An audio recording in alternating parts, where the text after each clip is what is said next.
Hello, plant friends. My name is Jimmy. Oh, I don't have to do an intro? Because no one cares? Oh, because Miss Lady already did everything. Okay then. Miss Lady, Miss Lady, the player lady. What's goody, what's goody, what's goody, what's goody? It's Miss Lady. You might know me from YouTube, Miss Lady the Plant Lady, or Instagram at Miss Lady the Plant Lady. But today, I'm here with Jimmy, Legends of Monstera. Thank you so much for having me. And we got a couple questions that he wanted to know. So without further ado, let's get into it. How did you get into houseplants? Well, let's get into it. I got into it probably about a year and a half ago. I was living in this apartment with no windows, depressing, and I was just searching for life. I was searching for positivity. I was searching for these girls. So when I moved out of the apartment, I had this little shoebox apartment with a little window, and I went to the plant store. I saw this little beautiful Monstera Adamsonii, and I was like, that diva is the personification of Miss Lady. So I swooped her up, put her on my little windowsill, and a month later I had about 40 plants up in there. It was a wrap. I fell in love. I was addicted. I love my babies. Next. So, you're in NYC, known for expensive rents, small places, humid summers, and snowy winters. Word. Do you have any survival tips for new plant people in New York City? Okay. So it all depends, kind of, for the New York apartment, indoor gardener, yada yada, what's good. If summertime, if you have an outdoor space, take your plants outside, use a shade cloth. They're gonna thrive, they're gonna live, they're gonna be loving it. The humidity is high. These gorgeous babies are gonna be thriving. They're gonna love that heat, that sun, and they're gonna give you all of this new growth. They're gonna flush out. They're gonna do their thing. Now, if you're growing them inside, I definitely, during the summer, I still recommend having a humidifier, because I view humidity in the air like lotion for our skin. If we don't put lotion on our skin is tight, it doesn't expand. But when we put lotion on, add that humidity into the environment of your plants, our skin is gonna expand, these leaves are gonna expand, they're gonna grow bigger, more voluptuous, more beautiful. So that's for summer. For winter, have these babies indoors because that cold will take them out. Ooh, my bang. Will take them out, but bring them in, keep that humidity running because you might have that heat on. It might be drying up your air, so you are gonna wanna keep that humidity on high, but also supplement with some grow lights. The sunlight isn't gonna be as strong as it is during the spring and summer months, so you're definitely gonna wanna supplement, make sure these girls are getting that energia so that they're able to work out that chlorophyll and get them sugars and be well fed so they could grow and just get through the winter, survive, so that they could thrive in the summer again. So those are my tips for summer, and those are my tips for winter. What's good? Period. Per. Next. Regarding your online plant shop, why do you prefer selling via a website over Facebook or Instagram? Well, to be honest, thank you for that question. It was a great question. Honestly, it's just adapting to the times. I would love to have a plant shop where people could come and look at the plants and do the whole yada yada, rigmarole, what's good. But just the time that we're in is COVID season. We're trying to social distance. We are doing our thing. You know, we gotta watch out for each other. It's just putting it online and doing it online has been the most efficient and safest way to still share what I love with people, but be able to do what I would love to do, which is share plants and like still be involved in the community and be able to chitty chat with my girls in the community, but still being safe and precautious. So yes, I do love the online avenue of shops until this COVID season's over. Then I want to get a little storefront, some where the girls could come in and kiki, ha ha, hoo hoo, what's good, Have you had to change your business practices in 2020 with everything going on in the world? Well, I had to change a lot. Psych. No, I'm playing. I honestly just started my shop during quarantine, so I haven't really had to change or adapt because I've just started learning all of this during quarantine. So it's all very new, very fresh. But it kind of goes back to, like, I always want to give people healthy plants. Like, I would never give somebody a plant that I wouldn't want to keep in my own home kind of thing. And that's kind of like what I like to do in regards to like business and even with like friends when it comes to like trading or plant swaps and all that, is having my plants be as healthy as possible and being able to share that with people. And I feel like that's the base of where it all stems from, is like having good quality, healthy plants that you can share with others that are thriving in your space and will thrive in theirs. And that's the tea. Plant prices are at an all-time high in 2020, and emotions regarding that are generally negative. Any thoughts on this, since you are both a collector as well as a seller? I don't like it. Well, let me tell you, I don't like it because I want to buy it too, you know? So I'm seeing all these wish list plants and I'm like, $300, $400, $500. I'm like, I ain't doing that, mama. Unemployment ain't sending me that kind of money no more. So I can't be spending that kind of money. But it's like, it's a double-edged sword. You're gonna pay a little more for something that's a little bit more quality.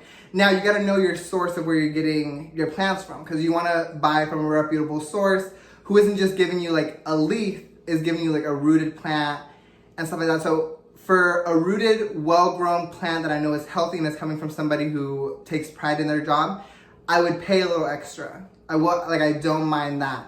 Now, am I gonna just be jumping on eBay, Insta, all of the rigmarole, and just buying like a stump or a leaf? Nah, mama. Like, that is price gouging. I will not do it. So yeah, so just look into your sources, where you're buying from. Are they sending out good products? Are they like sending you good products packaged well? And the whole rigmarole. So to wrap it all in a bow, high prices, I don't like them. I understand high price for good quality, understandable. High price for just an item that you don't know the quality, yada yada, no, exit, I don't like it, don't want it. But I think that's under that question, right? We good. Work. How do you juggle collecting, selling, and life? Any thoughts on plant burnout? Okay, to be honest, I did feel it a little this week. So, collecting is just, it's my fave. I don't think I'll ever be burnt out by collecting, just because like, I honestly, like, this is such a passion. I love seeing the different like growth patterns, the nuances and like leaves, and just like being able to nurture something and see it grow. I don't think will ever give me burnout. Now, running a shop is a little different. Like having to stay on top of like packaging, making sure that packaging is good, like looking over like a ton of plants and just making sure that they're pest free and that everything is watered, not underwatered, not overwatered. Coordinating with people, making sure that USPS or whatever delivery service that I'm sending with is sending on time, and like that packages aren't getting lost in the mail and stuff. That has given me a little bit of burnout, because it's out of your control at a certain point. You know, like you could do your hardest, like nurturing your plants, taking care of them, being on top of them, and then all of a sudden something could happen. You know, like there's a heat wave and like some of them kaput, like they're dead. You're like, oh my God, I spent so much time in this. Or you like take care of something that's completely healthy, you pack it up really nicely, and you take it to your sender, and you're waiting 3 days later, the package is nowhere to be found, it's lost. Like there's things out of your control and stuff. And that brings a little bit of burnout. But I feel like it's worth it, especially when everything does like go through seamlessly. Especially seeing somebody super happy, like getting a plant that they wanted for a long time, or experiencing like having a new plant for the first time and like starting their plant journey and everything. Like those moments make it worth it. So the burnout isn't necessarily that bad, you know? So yeah, the joy of it definitely overshadows, or what's the word? I don't know, fill in the blank. It takes over the burnout. What's good? Gardening and baking are booming this year. In 2 to 3 years, how do you think the plant community will look back and feel about 2020? Damn. Well, I hope we still ain't doing the same thing that we doing in 2020. Because I want to get out of the house. I want to garden. I want to do some things. But looking back at 2020, I feel like 2020 was the actual boom of indoor gardening for a huge majority of people. Everybody was stuck in their houses, and like sometimes your house could, like, especially after spending so much time in it, without greenery or like living things in it, becomes a little sterile, and you want and you crave the outdoors. So I really felt like as like a world, not just like America, South America, Asia, as a world, like we were all craving for nature indoors, and it was just a movement. So I feel like the indoor gardening movement really encapsulates 2020, and I feel like that's what people will remember. And I really hope it sticks around, and that like we continue to like nurture these plants and be able to like just take care of them better, and like make better grow lights and things that like we integrate into our daily lives, and yeah, just continue this amazing plant boom of the goodies, of the girlies, of the green babies. What's good? And last question, can you share a few of your favorite plants and why they resonate with you? Whew. Okay, favorite plants. Well, they're outside right now because it is summer. I have them growing outside, so I can't go get them physically. But Georgianthus ciliatus gorgine, I saw her at Fairchild and I was just in awe. She has these beautiful plate-shaped leaves that are dark purple, and they look like they have like oil on them because they're like really glossy. And then they have a pink vein down the middle. Gorgeous.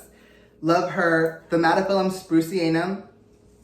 Girl, since I moved, so I got mine during last winter, and the leaves were like really skinny and like long, and she was doing her thing. She was pumping out leaves and stuff. But this summer I moved her outside, and the whole growth pattern changed. Like the leaves now are like super bulbous and like round, like oblong shaped and long, glossy. She has given me everything. I love her.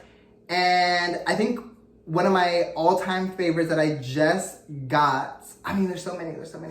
Homolamina selby, gorge. Philodendron worsen whiskyi, gorgine. Anthurium clarinervium, gorge. I mean, there's so many, and I don't know, jewel, like Macoides spatula, jewel orchids, insane. There's so many that I can't just pick one because they all have so many different characteristics that I love and enjoy. But, yes, I don't know. Oh, Philodendron tortum, love her.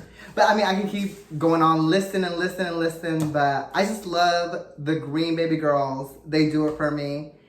And yes. So, is that it for the interview? That is it. And that's a wrap, y'all. What's good? Thank you guys for sitting through my little video. Thank you guys for listening. Jimmy, thank you so much for having me on your channel. I appreciate the opportunity. Thank you so much. Thank you.